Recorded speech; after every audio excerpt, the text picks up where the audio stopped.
മുസ്ലിം league സമസ്ത തർക്കത്തിൽ മഞ്ഞുരുക്കം.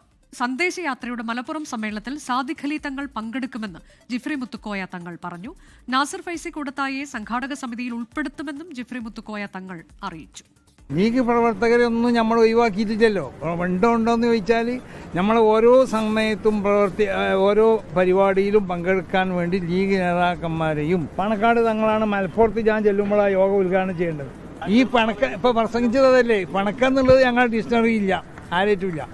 ആശയത്തിനെ എതിർക്കുന്നതായിട്ട് വേണം, അത്രേ ഉള്ളൂ. നാസർ ഫൈസി നമ്മളൊരു അസിസ്റ്റന്റ് ഡയറക്ടറായിട്ട് ഉൾപ്പെടുത്തിയിട്ടുണ്ട്. അതോടുകൂടി പ്രശ്നം കഴിഞ്ഞു. വിപിൻ സി വിജയൻ വിശദാംശങ്ങളുമായി. വിപിൻ, കാലങ്ങളായൊക്കെയുള്ള പല പല അഭിപ്രായ വ്യത്യാസങ്ങളൊക്കെ ഉണ്ട്. ഇപ്പോൾ അതിന് എല്ലാം ഒക്കെ വിരാമമാകുന്നു എന്ന് പറയാറായോ? അനുജ, ജിഫ്രി തങ്ങൾ ഇതിപ്പോൾ ഇടുക്കിയിലാണ് പറയുന്നത്.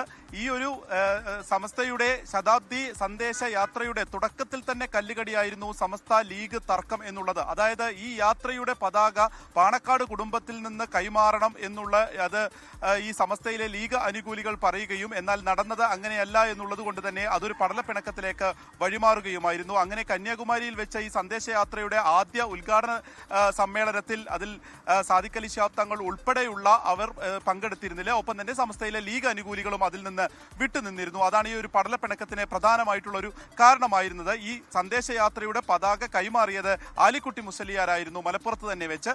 അപ്പോൾ ഇതാണ് അതിന്റെ ഒരു പശ്ചാത്തലമുള്ളത്. ഇപ്പോഴത് ഇടുക്കിയിലേക്ക് എത്തുമ്പോൾ ജിഫ്രി മുത്തുക്കോയ തങ്ങൾ പറയുകയാണ്, മലപ്പുറത്ത് ഈ ഒരു സമ്മേളനത്തിന്റെ ഉദ്ഘാടനം നടക്കുന്നത്, ആ ഉദ്ഘാടനം ചെയ്യുക സാദിഖ് അലി ശിഹാബ് തങ്ങളായിരിക്കും എന്നുള്ളതാണ്. ഒപ്പം തന്നെ ഈ പതാക കൈമാറുന്നതുമായി ബന്ധപ്പെട്ട് ചില തെറ്റിദ്ധാരണകൾ ഉണ്ടായിരുന്നു, അത് പരത്താൻ ചിലർ ശ്രമിച്ചു എന്നുള്ളതും പറയുന്നുണ്ട്. മറ്റൊന്നുള്ളത് ഇതിന്റെ സംഘാടക സമിതിയുമായി ബന്ധപ്പെട്ടതാണ്. ഈ സംഘാടക സമിതിയിൽ പ്രധാനപ്പെട്ട ആരും തന്നെ ലീഗ് അനുകൂലികൾ ഉണ്ടായിരുന്നില്ല എന്നുള്ള ഒരു പരാതി ഉണ്ടായിരുന്നു. അതിലാണിപ്പോൾ നാസർ ഫൈസി കൂടത്തായിയെ ഈ സംഘാടക സമിതിയിൽ ഉൾപ്പെടുത്തും എന്നുള്ളത് കൂടി പറഞ്ഞിരിക്കുന്നത്. അപ്പോൾ കഴിഞ്ഞ കുറച്ച് ദിവസങ്ങളായി നടക്കുന്ന അനുനയ ചർച്ചകൾ അത് ഒരു വിജയത്തിലേക്ക് എത്തിയിരിക്കുന്നു. അതിന്റെ ഭാഗമായിട്ടൊരു മഞ്ഞുരുകൽ എന്നുള്ളതാണ് ഈ ഘട്ടത്തിൽ ഇതുമായി ബന്ധപ്പെട്ട് നമുക്ക് സന്ദേശയാത്രയുമായി ബന്ധപ്പെട്ട് മലപ്പുറം സമ്മേളനത്തിൽ അതിൽ സാദിഖ് അലി തങ്ങൾ പങ്കെടുക്കുമെന്ന് പറയുകയാണ്. അപ്പോൾ അത്തരത്തിൽ പ്രശ്നങ്ങൾക്ക്, അഭിപ്രായ വ്യത്യാസങ്ങൾക്കൊക്കെ പരിഹാരമായിരിക്കുന്നു എന്നതാണ്.